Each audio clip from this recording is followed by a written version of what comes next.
R Gujarat ન્યૂઝમાં આપનું સ્વાગત છે. બોડકદેવમાં દંપતી સાથે થઈ લૂંટનો મામલો. લૂંટારાઓને પકડવા પોલીસે 3 ટીમો બનાવી. લૂંટારાઓએ લૂંટ કરીને દંપતીને ફરિયાદ નહીં કરવા સોગંદ ખવડાવ્યા. પતિ પત્નીનો હાથ એકબીજાના માથા પર મુકાવીને સોગંદ ખવડાવ્યા. लुटाराओं कसम आपेल कि जो पुलिस में कंप्लेन करेंगे तो हम दूसरी बार आएंगे और आपको मार देंगे.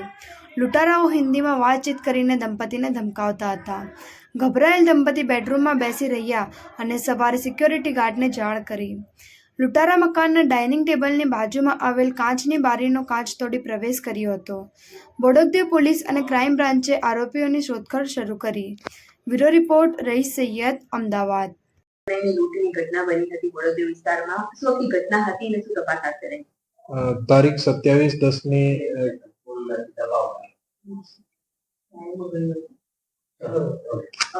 લૂંટની ઘટના બની હતી. શું આખી ઘટના હતી, શું તપાસ હાથ ધરાઈ?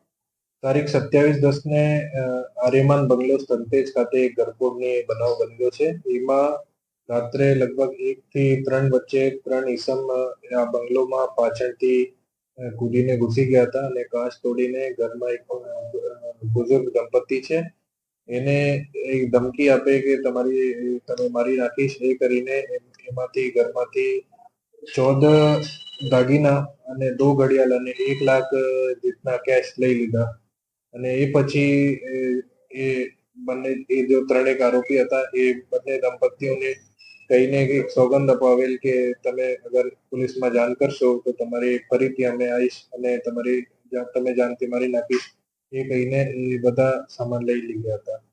અને એમાં સીસીટીવી ઉપર અત્યારે તપાસ ચાલુ છે અને અમને પોલીસની જુદા જુદા ટીમ ગોઠવેલી એની ઉપર સતત તપાસ ચાલુ છે. 27 તારીખની ઘટના હતી, ગઈકાલે ફરિયાદ આપી હતી એટલે શું દંપતી ખૂબ જ ડરી ગયું હતું? શું પહોંચી તેના કારણે ફરિયાદ કરી? દંપતી ખૂબ જ ડરી ગયેલ હતા અને એ કારણે એ વિલંબ થયા એફઆઈઆરમાં અને પોલીસને જાણ થતા તરત જ એમાં એફઆઈઆર દાખલ થઈ ગઈ હતી અને તપાસ ચાલુ છે.